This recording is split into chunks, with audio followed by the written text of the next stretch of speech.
नवंबर 2024 से स्टार्ट किया था जी।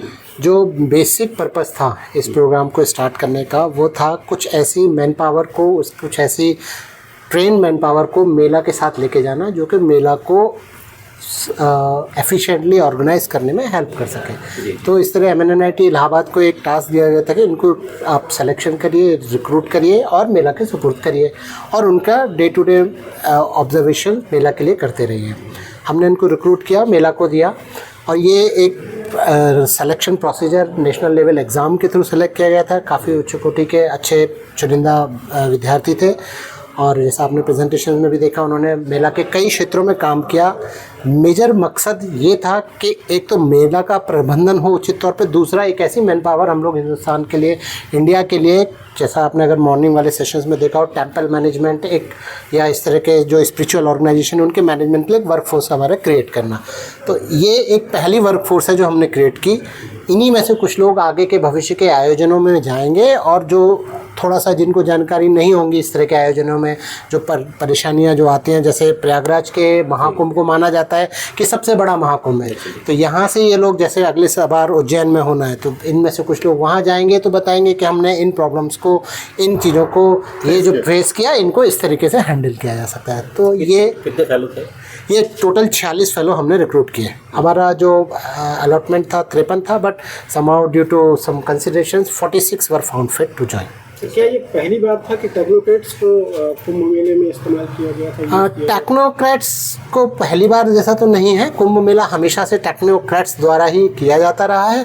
हाँ, एक एडिशनल वर्कफोर्स थी जो कि हमने प्रोवाइड की थ्रू एग्जामिनेशन, जो कि जिनको के भारत के इतिहास, भारत की संस्कृति के बारे में जानकारी हो और वही टेस्ट करके हमने भेजा।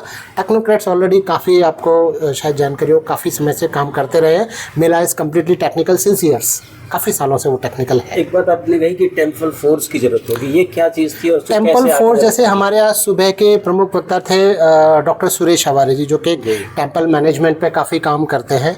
बेसिकली हम देखते हैं कई जगह, कई मंदिरों में, रिसेंटली आप देखेंगे उधर सबरीमाला टेम्पल में स्टैम्पीड हुआ, कई जगह होती रहती है स्टैम्पीड। टेम्पल मैनेजमेंट सिखाएगा कि कैसे भीड़ को कंट्रोल किया जाए ताकि इस तरह के अवांछनीय अनटोवर्ड इंसिडेंट्स को रोका जा सके, जिससे कि हमारी जान की जो हानि होती है उसको रोका जा सके।